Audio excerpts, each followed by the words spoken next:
Hello दोस्तों, स्वागत है आपको शिक्षा सूत्र पर। आज हम बात करने वाले हैं एनसीईआरटी क्लास 11 की अध्याय 2 जो कि क्या होगी, जीव जगत का वर्गीकरण।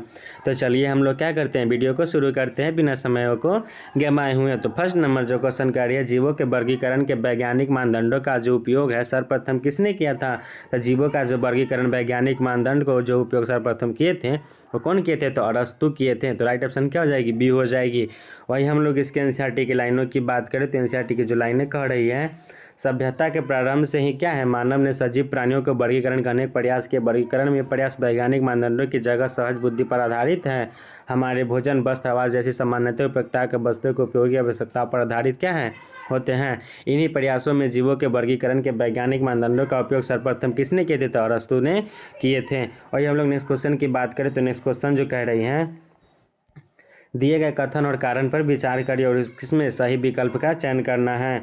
तो ये जो क्या कह रहा है, कथन जो कह रहा है, अत्यंत लंबे समय से चली आ रही वर्गीकरण को द्विजगत पद्धति अपर्याप्त सिद्ध हो रही, जो कि कथन क्या है, बिल्कुल सही है। वही कारण की बात करें तो कारण जो कह रहा है, पादपों एवं प्राणियों पर आधारित द्विजगत पद्धति आसान एवं सरलता से समझे जाने के बावजूद बहुत से जीवधारियों को इनमें से किसी भी वर्ग में रखना संभव नहीं था। ये भी क्या है, कारण भी कथन का सही व्याख्या कर रहा है। तो राइट ऑप्शन क्या हो जाएगी, सी हो जाएगी, जो कि कथन और कारण दोनों सही है और कारण कथन का सही व्याख्या कर रहा है। तो इस तरह से हम लोग इसके एनसीईआरटी की लाइनों की बात करें तो एनसीईआरटी की जो लाइनें कह रही हैं, पादप एवं प्राणियों में क्या है, पर आधारित यह वर्गीकरण आसान एवं सरलता से समझे जाने के बावजूद बहुत से जीवधारियों को इनमें से किसी भी वर्ग में रखना संभव नहीं था। इसी कारण अत्यंत लंबे समय से चली आ रही वर्गीकरण को द्विजगत पद्धति अपर्याप्त सिद्ध हो रही थी। वही हम लोग नेक्स्ट क्वेश्चन की बात करें तो नेक्स्ट क्वेश्चन कह रही है, आर.एच. व्हिटकर जो द्वारा 1969 में किस पद्धति का प्रस्तावित की गई थी, द्विजगत पद्धति, पांच जगत पद्धति। तो आर.एच. व्हिटकर को कितने पद्धति जो दिए थे, तो इस तरह से राइट ऑप्शन क्या हो जाएगा, बी हो जाएगा। आर.एच. व्हिटकर जो थे वो पांच जगत को क्या किए थे, वर्गीकृत किए थे। तो राइट ऑप्शन क्या हो जाएगी, बी हो जाएगी। वही हम लोग इसके एनसीईआरटी की लाइनों की बात करें तो एनसीईआरटी की जो लाइनें कह रही हैं, सन 1969 में व्हिटकर द्वारा जो एक पांच जगत का वर्गीकरण की पद्धति की खोज की गई थी। इस पद्धति के अंतर्गत सम्मिलित किए जाने वाले जगतों को नाम मोनेरा, प्रोटिस्टा, फंजाई, प्लांटी एवं एनिमिलिया को रखा गया, जो कि कोशिका संरचना, शारीरिक संरचना, पोषण की प्रक्रिया, प्रजनन एवं जाति वृद्धि संबंधों को उनके वर्गीकरण की पद्धति को क्या करते थे, प्रमुख मानदंड थे। वही जैसे कि पांच जगत के जो इनके लक्षण थे, जैसे कि कोशिका, कोशिका के प्रकार था, आप लोग इसको क्या करेंगे, एनसीईआरटी की लाइनों को पढ़ लेंगे। वही हम लोग नेक्स्ट क्वेश्चन की बात करें तो नेक्स्ट क्वेश्चन जो कह रही है, पांच जगत वर्गीकरण से जो पहली पद्धति में बैक्टीरिया, नील हरी, शैवाल, मॉस जिसको फंजाई बोला जाता है, वो फन, जिम्नस एवं एंजियोस्पर्म को किसके साथ रखा गया था, तो वो पादपों के साथ रखा गया। तो राइट ऑप्शन क्या हो जाएगी, ए हो जाएगी। वही हम लोग इसके एनसीईआरटी की लाइनों की बात करें तो एनसीईआरटी की जो लाइनें कह रही हैं, हम पांच जगत वर्गीकरण से जुड़े मुद्दे में धारणाओं पर विचार करेंगे जिससे वर्गीकरण की पद्धति प्रभावित है। इससे पहले कि वर्गीकरण पद्धति के अंतर्गत बैक्टीरिया, नीलहरी, शैवाल, फंजाई, मॉस, जिम्नोस्पर्म, एंजियोस्पर्म के पादपों को क्या किया गया था, रखा गया था। वही हम लोग नेक्स्ट क्वेश्चन की बात करें तो नेक्स्ट क्वेश्चन करिए, कोशिका में कवकों की कोशिका भित्ति बनी होती है। तो कवकों की जो कोशिका भित्ति बनी होती है वो किसके बनी होती है, काइटिन की बनी होती है। तो राइट ऑप्शन क्या हो जाएगी, बी हो जाएगी। वही हम लोग इसकी एनसीईआरटी की लाइनों की बात करें तो एनसीईआरटी की लाइनें कर रही हैं, कवकों की जो कोशिका भित्ति काइटिन एवं हरित पादपों की सेलुलोज की बनी होती है। यानी कि कवकों की कोशिका भित्ति किससे बनी होती है, काइटिन से, और ये हरित पादपों की किससे बना होता था, सेलुलोज से बनी होती है। वही हम लोग नेक्स्ट क्वेश्चन की बात करें तो नेक्स्ट क्वेश्चन करें, प्रोटिस्टा जगत के अंतर्गत निम्न में से कौन आता है। तो प्रोटिस्टा जगत के अंतर्गत कैलामाइडोमानस तथा क्लोरेला और पैरामीशियम एवं अमीबिया, ये सभी के सभी क्या आते हैं। तो राइट ऑप्शन क्या हो जाएगी, डी हो जाएगी, जो कि उपरोक्त में से सभी। वही हम लोग इसके एनसीईआरटी की लाइनों की बात करें तो एनसीईआरटी की लाइनें कह रही है, प्रोटिस्टा के अंतर्गत कोशिका भित्ति युक्त कैलेमाइडोमोनास एवं क्लोरेला जिन्हें पादपों के अंतर्गत शैवाल में रखा गया था, ये पैरामीशियम एवं अमीबा को क्या कहता है, जगत में रखा गया है। वही हम लोग नेक्स्ट क्वेश्चन की बात करें तो नेक्स्ट क्वेश्चन जो कह रही है, बैक्टीरिया किस जगत के अंतर्गत आता है। तो बैक्टीरिया जो है किसके जगत, मोनेरा जगत के अंतर्गत आता है। तो राइट ऑप्शन क्या हो जाएगी, बी हो जाएगी। वही हम लोग इसके एनसीईआरटी की लाइनों की बात करें तो एनसीईआरटी की जो लाइनें कर रही हैं, सभी बैक्टीरिया मोनेरा जगत के अंतर्गत आते हैं। सूक्ष्म जीवों में सर्वाधिक संख्या में क्या होते हैं और लगभग सभी स्थानों पर पाए जाते हैं। मुट्ठी भर मिट्टी में सैकड़ों प्रकार के बैक्टीरिया देखे जा सकते हैं। वही हम लोग नेक्स्ट क्वेश्चन की बात करें तो नेक्स्ट क्वेश्चन कर रही हैं, बैक्टीरिया के संबंध में निम्नलिखित कथनों पर विचार करें, इसमें से कौन सा कथन सत्य है वो बतानी है। यानी कि संरचना में बैक्टीरिया अत्यंत सरल प्रतीत होता है परंतु इनका व्यवहार अत्यंत जटिल होता है, जो कि क्या है, बिल्कुल सही है। चयापचय यानी कि उपचार की दृष्टि से अन्य जीवधारियों की तुलना में बैक्टीरिया में बहुत अधिक विविधता पाई जाती है, जो कि ये भी क्या है, सही कथन है। वही वे अपना भोजन जो है कार्बनिक पदार्थों से संश्लेषित करती हैं, ये भी क्या है, सही है। ये प्रकाश संश्लेषित स्वपोषी अथवा रसायन संश्लेषित स्वपोषी होते हैं, ये भी क्या है, सही है। अब भोजन के लिए अन्य जीवधारियों अथवा मृत कार्बनिक पदार्थों पर ये क्या होते हैं, बैक्टीरिया जो है निर्भर रहते हैं। तो राइट ऑप्शन क्या हो जाएगी, डी हो जाएगी। यानी कि इनमें के सभी कथन है क्या है, बिल्कुल ही सही है। वही हम लोग इसके एनसीईआरटी की लाइनों की बात करें तो एनसीईआरटी की लाइनें करें, संरचना में बैक्टीरिया अत्यंत ही सरल प्रतीत होती है परंतु इनका व्यवहार जो होता है अत्यंत जटिल होता है। यानी कि उपचार की दृष्टि से अन्य जीवधारियों की तुलना में बैक्टीरिया बहुत अधिक विविधता पाई जाती है। उदाहरण स्वरूप अपना भोजन कार्बनिक पदार्थों से क्या करते हैं, संश्लेषित करते हैं। प्रकाश संश्लेषण स्वपोषी अथवा रसायन संश्लेषित स्वपोषी होते हैं, अर्थात ये अपना भोजन स्वयं संश्लेषित नहीं करते अपितु भोजन के लिए अन्य जीवधारियों अथवा मृत कार्बनिक पदार्थों पर क्या करते हैं, निर्भर रहते हैं। वही हम लोग नेक्स्ट क्वेश्चन की बात करें तो नेक्स्ट क्वेश्चन करें, दिए गए कथनों के कारण और कथन और कारण पर क्या करना है, विचार करना है। तो कथन जो कह रहा है आद्य जो बैक्टीरिया प्रतिकूल अवस्थाओं में जीवित रखने के लिए क्या है, उत्तरदायी। यानी कि कथन क्या है, सही है। वही कारण की बात करें तो कारण कह रहा है आद्य बैक्टीरिया तथा अन्य बैक्टीरिया को कोशिका भित्ति संरचना एवं एक दूसरे से क्या करती है, भिन्न करती है या भिन्न होती है। तो राइट ऑप्शन क्या हो जाएगी, बी हो जाएगी, जो कि क्या है, कारण भी सही है। यानी कि कथन कारण दोनों सही है और कारण जो है कथन का सही व्याख्या भी कर रहा है।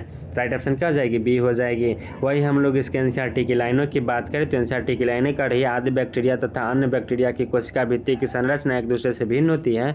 यही लक्षण उन्हें प्रतिकूल अवस्थाओं में जीवित रखने के लिए क्या करती हैं, उत्तरदायी होते हैं। वही हम लोग नेक्स्ट क्वेश्चन की बात करें तो नेक्स्ट क्वेश्चन जो करिए साइनोबैक्टीरिया के संबंध में निम्नलिखित कथनों पर क्या करनी है, विचार करनी है और इसमें से असत्य कथन की पहचान करनी है। यानी कि इसमें से सत्य बताने, यानी कि साइनोबैक्टीरिया में हरित पादपों की हर तरह क्लोरोफिल में ये पाया जाता है, ये भी क्या है, सही है। यह प्रकाशन से स्वपोषी होती, बिल्कुल सही है। साइनोबैक्टीरिया कोष के कोलिनियत तथा तंतु में अलवण जलीय समुद्री अथवा स्थलीय जीव सवाल है, जो कि बिल्कुल सही है। इनकी कॉलोनी प्राय जलीनुमा आवरण से ढकी रहती है जो प्रदूषित जल में बहुत फलते फूलते हैं। तो राइट ऑप्शन क्या हो जाएगी, डी हो जाएगी, जो कि उपरोक्तों में से कोई नहीं। यानी कि सभी के सभी कथन क्या है, सही है। वही हम लोग इसके एनसीईआरटी की लाइनों की बात करें तो एनसीईआरटी की लाइनें करिए साइनोबैक्टीरिया जो नीले हरित शैवाल भी कहते हैं, यह हरित पादपों की तरह क्लोरोफिल में पाया जाता है तथा यह प्रकाश संश्लेषी स्वपोषी होते हैं। साइनोबैक्टीरिया कोशिकीय कॉलोनी तथा तंतु में लवण जलीय समुद्री अथवा स्थलीय शैवाल है। इनकी कॉलोनी प्रायः क्या होते हैं, जलीनुमा आवरण से ढकी रहती है जो प्रदूषित जल में बहुत फलते फूलते रहते हैं। वही हम लोग नेक्स्ट क्वेश्चन की बात करें तो जो नेक्स्ट क्वेश्चन कह रही है परपोषी बैक्टीरिया के संबंध में निम्नलिखित में से सही कथन की क्या करनी है, चयन करनी है और इसमें से क्या बतानी है आपको, असत्य कथन की पहचान करनी है। तो इसमें से असत्य कथन बतानी, यानी कि परपोषी बैक्टीरिया प्रकृति में बहुलता से पाए जाते हैं, जो कि क्या है, सही है। इनमें अधिकतर महत्वपूर्ण अपघटक होते हैं, जो कि सही है। परपोषी बैक्टीरिया में से अनेक मनुष्य जीवन संबंधी गतिविधियों पर महत्वपूर्ण प्रभाव पड़ता है, जो कि सही है। यह दूध से दही बनने में, प्रतिजैविक उत्पादन में, लेग्यूम पादों की जड़ों के नाइट्रोजन स्थिरीकरण में क्या करते हैं, सहायता करता है, जो कि क्या है, सही है। वही कुछ बैक्टीरिया रोगजनक होते हैं जो मनुष्य, फसलों, फार्म एवं पालतू पशुओं को भी हानि पहुंचाते हुए भी क्या है, सही है। विभिन्न बैक्टीरिया के कारण हैजा, टाइफाइड, टिटनेस, साइटस, कैंसर जैसी बीमारियां उत्पन्न होती है, भी क्या है, बिल्कुल सही है। यानी कि इसमें से कोई भी ऐसा कथन है जो असत्य नहीं है। तो राइट ऑप्शन क्या हो जाएगी, डी हो जाएगी।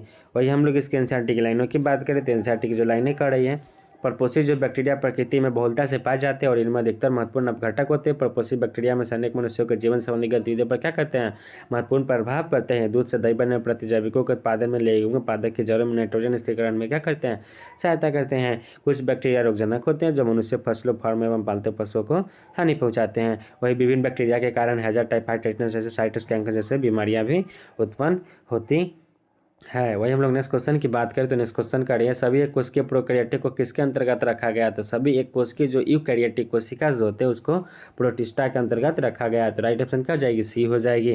वही हम लोग इसके एनसीईआरटी लाइनों की बात करें तो एनसीईआरटी लाइनें करें सभी एक कोशिकीय जो यूकैरियोटिक को प्रोटिस्टा के अंतर्गत रखा गया है, परंतु इसे जगत की सीमाएं ठीक तरह से निर्धारित नहीं हो पाई है। एक जैविक वैज्ञानिक के लिए प्रकाश से प्रोटिस्टा, वही दूसरे के लिए एक पादप ही हो सकता है। वही हम लोग नेक्स्ट क्वेश्चन की बात करें तो नेक्स्ट क्वेश्चन जो कह रही है क्राइसोफाइट समूह के अंतर्गत कौन आते हैं, तो क्राइसोफाइट के अंतर्गत वो डाइटम तथा सुनहरे शैवाल जो डेसिमड होते हैं सब आते हैं। तो ए बी जो दो कथन है वो क्या है, बिल्कुल ही सही है।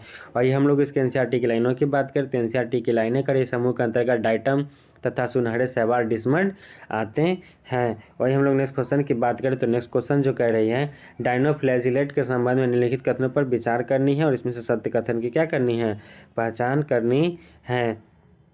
तो राइट ऑप्शन क्या हो जाएगी, ये जीवधारी मुख्यतः समुद्र में प्रकाश संश्लेषी होते हैं, भी क्या है सही है। इनमें उपस्थित प्रमुख वर्णकों के आधार पर पीले हरे भूरे नीले अथवा लाल बिखरते हैं, ये भी डायनोफ्लैजिलेट के कारण होते हैं। इनकी कोशिका भित्ति के बाहर सतह पर सेलुलोज की कड़ी पट्टिकाएं होती है जो कि सही है।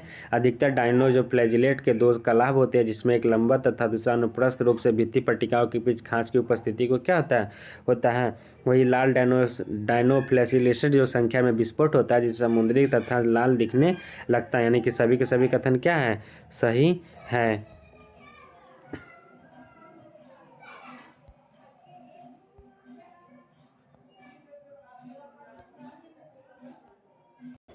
वही हम लोग इसके एनसीईआरटी की लाइनों की बात करें तो एनसीईआरटी की लाइनें करिए डायनोफ्लैजिलेट जीवनधारी मुख्यतः समुद्र में प्रकाश संश्लेषी होते हैं। इनमें उपस्थित प्रमुख वर्णकों के आधार पर पीले हरे भूरे नीले अथवा लाल दिखते हैं। इनकी कोशिका भित्ति बाह्य सतह पर सेलुलोज की कतः पट्टिकाएं होती है जो अधिकतर डायनोफ्लैजिलेट में दो कसाब होते हैं जिसमें एक लंबा तथा दूसरा अनुप्रस्थ रूप में क्या होती है, भित्ति पट्टिकाओं के बीच के ढांस खांचे में उपस्थित होता है।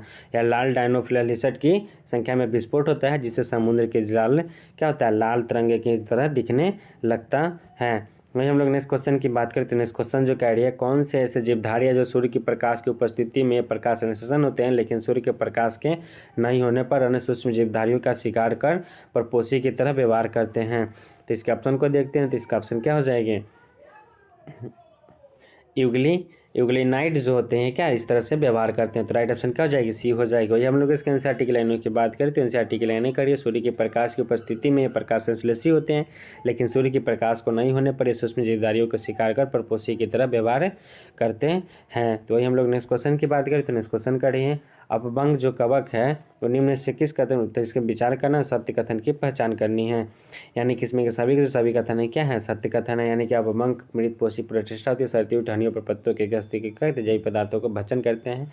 वही अनुकूल परिस्थितियों में समूह क्या करते हैं, प्लाज्मोडियम बनाते हैं जो कई फीट तार की लंबाई हो सकती है। प्रतिकूल परिस्थितियों में क्या बिखर कर सिरों पर बीजाणुयुक्त फलनाएं बनाते हैं। वही बीजाणुओं का सर्वे क्या होता है, परिरक्षण वायु के साथ ही होता है। तो राइट ऑप्शन क्या हो जाएगी, सी हो जाएगी। वही हम लोग इसके एनसीईआरटी की लाइनों की बात करते हैं। एनसीईआरटी की लाइनें कर रही है अपभंग जो कवक होता है, अपभंग कवक मृत प्रतिष्ठा होती है, सड़ती हुई टहनियों तथा पत्तों के साथ गति करते हुए जैविक पदार्थों क्या क्या करते हैं, भक्षण करते हैं। वही अनुकूल परिस्थितियों में समूह प्लाज्मोडियम बनाते हैं जो कई फीट तक लंबाई हो सकता है। प्रतिकूल परिस्थितियों में बिखर कर सिरों पर बीजाणुयुक्त पनकाएं फलकनाएं बनाते हैं। इन बीजाणुओं को क्या करते हैं, परिक्षेपण वायु के साथ ही होता है। वही हम लोग नेक्स्ट क्वेश्चन की बात करें तो नेक्स्ट क्वेश्चन करिए इनमें से कौन प्राणियों के पुरातन संबंधित है। तो प्रोटोजोआ जो है प्राणियों के क्या है, पुरातन से संबंधित है। तो राइट ऑप्शन क्या हो जाएगी, बी हो जाएगी। एनसीईआरटी की लाइनें जो कह रही है प्रोटोजोआ जो सही प्रोटोजोआ परपोषी होते हैं, परवशी अथवा परजीवी के रूप में रहते हैं, प्राणियों के क्या करते हैं, पुरातन संबंधी होते हैं। ये हम लोग नेक्स्ट क्वेश्चन की बात करें तो नेक्स्ट क्वेश्चन जो कह रहा है फंजाई कहाँ पर सरलता से उगता है। तो फंजाई जो है गर्म स्थान और नम स्थान दोनों पर क्या करते हैं, उगते हैं। तो राइट ऑप्शन क्या हो जाएगी, बी हो जाएगी। और हम लोग इसके एनसीईआरटी की लाइनों की बात करें तो एनसीईआरटी की लाइनें करिए गर्म स्थान तथा नम स्थानों पर क्या करते हैं, सरलता से उग जाते हैं। वही हम लोग नेक्स्ट क्वेश्चन की बात करें तो नेक्स्ट क्वेश्चन करिए फंजाई की कोशिका भित्ति किसकी बनी होती है। तो फंजाई की जो कोशिका भित्ति होती है वो काइटिन व पॉलीसेकेराइड की बनी होती है। तो राइट ऑप्शन क्या हो जाएगी, बी हो जाएगी। वही हम लोग इसके एनसीईआरटी की लाइनों की बात करते हैं। एनसीईआरटी की लाइनें करें फंजाई की कोशिका भित्ति काइटिन व पॉलीसेकेराइड की क्या होती है, बनी होती है। वही हम लोग नेक्स्ट क्वेश्चन की बात करते हैं। नेक्स्ट क्वेश्चन करिए फंजाई में जनन विधि होता है, कैसा होता है। तो फंजाई में जो जनन विधि होता है वो कायिक खंडन विखंडन और मुकुलन यानी कि सभी तरह से क्या होता है, इसमें जनन की विधि होती है। तो राइट ऑप्शन क्या हो जाएगी, डी हो जाएगी। वही हम लोग इसके एनसीईआरटी की लाइनों की बात करें तो एनसीईआरटी की लाइनें कर रही है फंजाई में जो जनन कायिक खंडन विखंडन मुकुलन विधि द्वारा होता है या लैंगिक जनन बीजाणु से जो क्या कहते हैं, जिसे कुंडलियाँ कहते हैं। वही हम लोग नेक्स्ट क्वेश्चन की बात करें तो नेक्स्ट क्वेश्चन करिए कवक में अलैंगिक जनन किसके द्वारा होता है। तो कवक में जो अलैंगिक जनन होता है चल बीजाणु व अचल बीजाणु द्वारा होता है। तो राइट ऑप्शन क्या हो जाएगी, बी हो जाए, सी हो जाएगी, जो कि ये अभी दोनों द्वारा। वही हम लोग इसके एनसीईआरटी की लाइनों की बात करें तो एनसीईआरटी की जो लाइनें कर रही हैं अलैंगिक जनन के चल बीजाणु अथवा अचल बीजाणु जो होते हैं किसके द्वारा होता है? ये बीजाणु ध्वनि में अंतर्जातीय उत्पन्न होते हैं, दो युग्मों के संलयन युग्म बनाते हैं। इनकी युग्मों का अभिकारकता जैसी भिन्न अथवा क्या होती है? विषमयुक्ति हो सकती है। वही हम लोग नेक्स्ट क्वेश्चन की बात करें तो नेक्स्ट क्वेश्चन कर रही है एस्कोमाइटिसिस जो होते हैं ये क्या होती है? ये जो होते हैं मृतजीवी होते हैं, परजीवी अथवा समल रागी होते हैं और अपघटक भी होते हैं। ऑप्शन क्या हो जाएगी? डी हो जाएगी। इनमें से सभी, यानी कि एनसीईआरटी की लाइनों की बात करें तो एनसीईआरटी की लाइनें कड़ी हैं। ये मृतजीवी अपघटक जो होते हैं, परजीवी अथवा समलरागी जो होते हैं, यानी कि पशु विष्ठा पर उगने वाली जो होते हैं, कवक क्या होते हैं? जल शक्ति तथा पट्टीय होता है।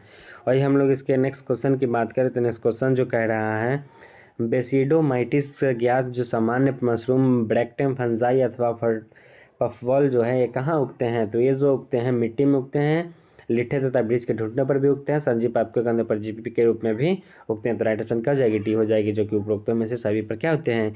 ये उगते हैं। वही हम लोग इसके एनसीईआरटी की लाइनों की बात करते हैं। एनसीईआरटी की लाइनें करिए मिट्टी में लट्ठे अथवा वृक्ष के ढूंढने पर सजीव पादपों के अंदर क्या करते हैं? परजीवी के रूप में आते हैं। वही हम लोग नेक्स्ट क्वेश्चन की बात करते हैं। नेक्स्ट क्वेश्चन कर दी गई कथनों पर क्या करनी है? विचार करनी है और इसमें से सही विकल्प की क्या करनी है? चयन करनी है। जो कि कथन जो कह रहा है ड्यूटरोमाइटिस जो होते हैं इसे प्राय अपूर्ण कवक भी कहते हैं, जो कि क्या है? कथन सही है। ड्यूटरोमाइटिस के केवल अलैंगिक अथवा कायिक प्रवस्था ही ज्ञात की जाती है, जो कि कारण भी क्या है? सही है। तो यानी कथन और कारण दोनों सही है और कारण कथन की क्या कर रही है? सही व्याख्या कर रही है। तो राइट ऑप्शन क्या जाएगी? सी हो जाएगी। वही हम लोग इसके नेक्स्ट क्वेश्चन की बात करें तो नेक्स्ट क्वेश्चन जो कह रही है पादप जगत में सभी जो आते हैं वो डैश और डैश जिनमें होते हैं। तो पादप जगत में जो सभी आते हैं पादप जगत में यूकैरियोटिक और क्या होते हैं? क्लोरोफिल होते हैं। तो राइट ऑप्शन क्या जाएगी? ए हो जाएगी। वही हम लोग इसके एनसीईआरटी की लाइनों की बात करें तो एनसीईआरटी की लाइनें कह रही है पादप जगत के अंदर जो प्लांटी किंगडम होते हैं पादप जगत में सभी जीव आते हैं जो यूकैरियोटिक और क्लोरोफिल होते हैं। वही हम लोग नेक्स्ट क्वेश्चन की बात करें तो नेक्स्ट क्वेश्चन करें निम्नलिखित कथनों पर क्या करनी? विचार करनी है और इसमें से गलत कथन बतानी है। तो वही जो गलत कथन देखते हैं ऑप्शन को, तो इस जगत के सभी विषमपोषी यूकैरियोटिक होते हैं, बहुकोशिकीय होते हैं, जो कि क्या है? सही है। इसकी कोशिका में कोशिका भित्ति नहीं होती है, ये भी क्या है? सही है। ये भोजन के लिए परोक्ष अथवा अप्रोक्ष रूप से पौधों पर निर्भर रहते हैं। ये भोजन के अंतिम गुहा और भोजन को ग्लाइकोजन अथवा वसा के रूप में संग्रहण करते हैं। तो ऐसा एक भी कथन नहीं है जो कि क्या है? गलत कथन है। तो राइट ऑप्शन क्या हो जाएगी? डी हो जाएगी। उपरोक्त में से कोई नहीं। और ये हम लोग इसके एनसीईआरटी की लाइनों की बात करें तो एनसीईआरटी की लाइनें करें इस जगत के सभी जो जीव विषमपोषी यूकैरियोटिक और बहुकोशिकीय होते हैं उनकी कोशिकाओं में कोशिका भित्ति नहीं होती है। भोजन के लिए परोक्ष अथवा अप्रोक्ष रूप से पौधों पर निर्भर रहते हैं। ये अपने भोजन के एक आंतरिक गुहिका में पचाते हैं और भोजन को ग्लाइकोजन अथवा वसा के रूप में ये क्या करते हैं? संग्रहण करते हैं। वही हम लोग नेक्स्ट क्वेश्चन की बात करें तो नेक्स्ट क्वेश्चन जो कह रहा है वायरस होता है तो वायरस क्या होता है? वायरस जो होता है क्या होता है? तो वायरस जो होते हैं वो क्या होते हैं? अकोशिकीय जीव होते हैं। तो राइट ऑप्शन क्या हो जाएगी? सी हो जाएगी। वही हम लोग इसके एनसीईआरटी की लाइनों की बात करें तो एनसीईआरटी की जो लाइनें कर रही हैं वायरस क्या होता है? कोशिकीय जीव होता है जिसकी संरचना सजीव कोशिका के बाहर रवेदार होती है और ये एक बार जब ये कोशिका संक्रमित कर देते हैं तब ये मेजबान कोशिका को मशीनरी का उपयोग कर अपने प्रतिकृति बनाने में करते हैं और मेजबान को क्या करते हैं? वो मार देते हैं। हम लोग नेक्स्ट क्वेश्चन की बात करते हैं। नेक्स्ट क्वेश्चन कह रही है तंबाकू में जो मोज़ेक रोग होता है वो किसके कारण होता है? तो वायरस के कारण होता है। तो राइट ऑप्शन क्या हो जाएगी? ए हो जाएगी। वही एनसीईआरटी की लाइनों की बात करें तो एनसीईआरटी की जो लाइनें कह रही हैं वायरस का अर्थ होता है विष अथवा विषैला तलर डिमिट्री इवानोवस्की जो ने तंबाकू में मोज़ेक रोग के रोगाणुओं को पहचाना तथा जिन्हें वायरस नाम से इन्हें क्या किया? वायरस नाम दिया। और हम लोग नेक्स्ट क्वेश्चन की बात करें तो नेक्स्ट क्वेश्चन कह रही है वायरस में प्रोटीन के अतिरिक्त आनुवांशिक पदार्थ कौन से होते हैं? तो वायरस में प्रोटीन के अतिरिक्त जो होते हैं आरएनए तथा डीएनए दोनों होते हैं। तो राइट ऑप्शन क्या हो जाएगी? सी हो जाएगी। और हम लोग इसके एनसीईआरटी की लाइनों की बात करें तो एनसीईआरटी की जो लाइनें कह रही है वायरस में प्रोटीन के अतिरिक्त आनुवांशिक पदार्थ भी होता है जो आरएनए एवं डीएनए के रूप में होता है। वही हम लोग नेक्स्ट क्वेश्चन की बात करें तो जो नेक्स्ट क्वेश्चन कह रही है बायराइडो के संबंध में निम्नलिखित कथनों पर क्या करनी? विचार करनी और इसमें से सत्य कथन की पहचान करनी। यानी कि बायराइडो में पेराइटोस्प्लिन ट्यूबर नामक रोग होता है और बायराइडो में आरएनए एवं डीएनए क्या होते हैं? उपस्थित होते हैं। इनके क्या होते हैं? वायरस जो पाए जाते हैं इनका अभाव होता है। तो भी क्या है? सही है। बायराइड के आरएनए आणविक भार कम होता है, जो कि क्या है? सही है। तो इनमें से सभी कथन जो है कोई भी कथन क्या है? सभी के सभी क्या है, सत्य कथन है। तो राइट ऑप्शन क्या हो जाएगी, डी हो जाएगा। ये हम लोग इसके एनसीईआरटी की लाइनों की बात करते हैं। एनसीईआरटी की लाइनें करें, प्रोटे स्पिंडल ट्यूबर नामक रोग जो होता है बायराइडो में आरएनए तथा प्रोटीन आवरण जो वायरस में पाए जाते हैं उनका अभाव होता है। ये बायराइडर के आरएनए का आणविक भार को क्या करता है, कम करता है। वही हम लोग नेक्स्ट क्वेश्चन की बात करें तो नेक्स्ट क्वेश्चन जो कह रहा है प्रोसंगक या प्रियोन जिसके कारण मवेशियों तथा मनुष्यों में होने वाला जो रोग है वो किसके कारण होता है, तो मेड काउ और सीआर जैकब के कारण होता है। तो राइट ऑप्शन क्या हो जाएगी, सी हो जाएगी। वही हम लोग इसके एनसीईआरटी की लाइनों की बात करें तो एनसीईआरटी की जो लाइनें कह रही हैं, प्रोसंग जो द्वारा प्राणियों में होने वाले सबसे उल्लेखनीय बीमारी बोवाइजन जो में एनसे फैलोपैथी है जिन्हें आमतौर पर मवेशियों में मेडकाउ रोग कहा जाता है और मनुष्यों में इसके समान प्रकार से सीआर जैकब रोग या क्या होता है। वही हम लोग नेक्स्ट क्वेश्चन की बात करें तो नेक्स्ट क्वेश्चन करें प्रदूषण के बहुत अच्छे संकेतक कौन होते हैं, तो प्रदूषण के जो बहुत अच्छे संकेतक होते हैं वो लाइकेन होते हैं। तो राइट ऑप्शन क्या हो जाएगी, सी हो जाएगी। वही हम लोग इसके एनसीईआरटी की लाइनों की बात करते हैं। एनसीईआरटी की जो लाइनें करें, लाइकेन जो है शैवाल तथा कवक के सजीवी सहवास अथवा प्राकृतिक उपयोगी सहवास होता है जो शैवाल के क्या होते हैं घटक को, शैवाल तथा कवक के घटक को क्या कहते हैं, माइक्रोबैंड कहते हैं। वही लाइकेन प्रदूषण के बहुत अच्छे क्या होते हैं, संगोतक होते हैं जो प्रदूषित क्षेत्रों में नहीं उगते हैं। वही हम लोग तो इस तरह से क्या हुई हम लोगों को ये सेकेंड चैप्टर भी क्या होगा, कंप्लीट होगा। अब हम लोग नेक्स्ट वीडियो के माध्यम से अध्याय 3 करेंगे जो कि क्या होगी, वनस्पति जगत। तो ये वीडियो आप लोगों को कैसी लग रही है, अगर अच्छी लग रही है तो क्या करें, अपने दोस्तों में शेयर कर दें।